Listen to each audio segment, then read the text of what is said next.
প্রীতি soil না তো soil না, নাজিম তানিশারে গড় করতে দিলা না। এত তাড়াতাড়ি প্রীতি শেষ হয়ে যাবে এটা কখনো ভাবিনি। যাই হোক, এটাই হওয়ার ছিল। নাজিম কি আসলে তানিশার সাথে ডিভোর্স করবে বলে সিদ্ধান্ত নিয়েছে? তারা কি আসলেই আলাদা আছে? তারা কি একসাথে নেই? এই যে বিভিন্ন কথাগুলা উঠে আসতেছে, অনেকেই অনেক ধরনের মন্তব্য করতেছে। তো আজকে এই বিষয়টা নিয়ে কিছু কথা বলবো। তো আজকের এই ভিডিও ক্লিপগুলো একটু এলোমেলো হবে, যেহেতু আমি অনেক দিন আগে যখন বাড়িতে গেছিলাম, মানে ঈদের সময়, তখন এই ক্লিপগুলো ভালো লাগার থেকে নিয়েছিলাম। গ্রামের ভিউগুলো দেখতে অনেক বেশি সুন্দর লাগতেছিল, যার কারণে এই ক্লিপগুলো নেওয়া। তো আপনাদের একটু ইরিটেট লাগতে পারে, আপনারা জাস্ট এই ক্লিপগুলো ইগনোর করবেন। শুধুমাত্র আমার কিছু কথা মানে শেয়ার করার জন্য নাজিম তানিশার ব্যাপারে আমি এই ভিডিও ক্লিপগুলো অ্যাটাচ করছি, যেহেতু আমি ভিডিওর সামনে এই মুহূর্তে আসতে চাচ্ছি না। আপনারা অনেকেই লক্ষ্য করছেন নাজিমের পেজটা নষ্ট হওয়ার পর নাজিম যেই মুহূর্ত থেকে ভিডিও দেওয়া বন্ধ করছে, তার পরপরই কিন্তু তানিশার ভিডিও দেওয়াও বন্ধ হয়ে গেছে ফেসবুকে। আবার অনেকেই হয়তো ভাবতেছেন নাজিমের পেজ নষ্ট হয়ে গেছে, তাহলে নাজিম ভিডিও ছাড়বে কিভাবে? নাজিমের আরও একটা পার্সোনাল আইডি আছে শান্ত মোহাম্মদ নাজিম নামে, যে আইডিতে প্রায় 3 থেকে 4 লাখ মতো তার ফলোয়ার আছে। সেই কিন্তু ওই আইডিটাতেও কোনো ধরনের ভিডিও দিচ্ছে না। তানিশা মাঝখানে শুধু 2টা ভিডিও দিয়েছিল, যে ভিডিওতে কিন্তু নাজিমের কোনো ধরনের অস্তিত্ব পাওয়া যায়নি, ইভেন বাসার মধ্যেও দেয়নি। সেটা 2টা ভিডিওই ছিল বাহিরে গিয়ে।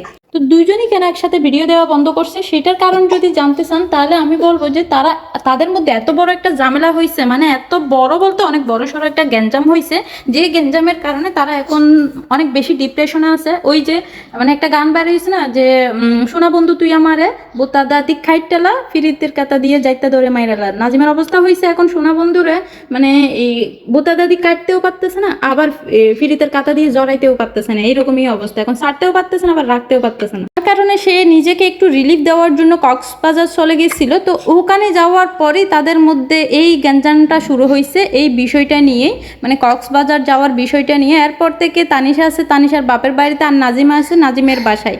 তার জন্য তাদের দুজনের কাউকেই ভিডিও দিতে দেখা যাচ্ছে না, কারণ তারা যদি ভিডিও দেয় নিয়মিত ফেসবুকে, তাহলে পাবলিক অটোমেটিকলি বুঝে যাবে যে তাদের মধ্যে কিছু একটা হয়েছে। কেননা তানিশা ভিডিও দিলে তাহলে তানিশার বাপের বাড়ি বা বিও যেটা সবকিছু পাবলিক তো এত লিজেন্ড যে সবকিছু কুটে কুটে বাইর করে ফেলে, তো এটাও বের করে নিবে। আর নাজিম ভিডিও দিলে নাজিমের ভিডিওর মধ্যে যখন তানিশাকে দেখা যাবে না, বা তানিশার ভিডিওর মধ্যে যখন নাজিমকে দেখা যাবে না, পাবলিক তো মানে একদম তাদের কুসাইতে আর বাকি রাখবে না। আর তারা যেহেতু এতদিন ধরে মানে এমনভাবে প্রকাশ করে আসছে যে তারা দুজনকে অনেক কেয়ার করে, অনেক ভালোবাসে, অনেক হ্যাপি আছে তারা উভয়ে।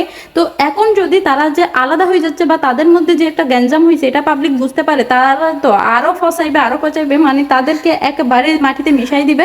এখন তো আর মিশানোর কোনো বাকি রাখে না, তখন আরো বেশি মিশাইবে। তো তার জন্য তারা কিন্তু এই বিষয়টা হাইড করে রাখছে। আপনাদের কি মনে হয় অবশ্যই কমেন্ট বক্সে জানাতে ভুলবেন না।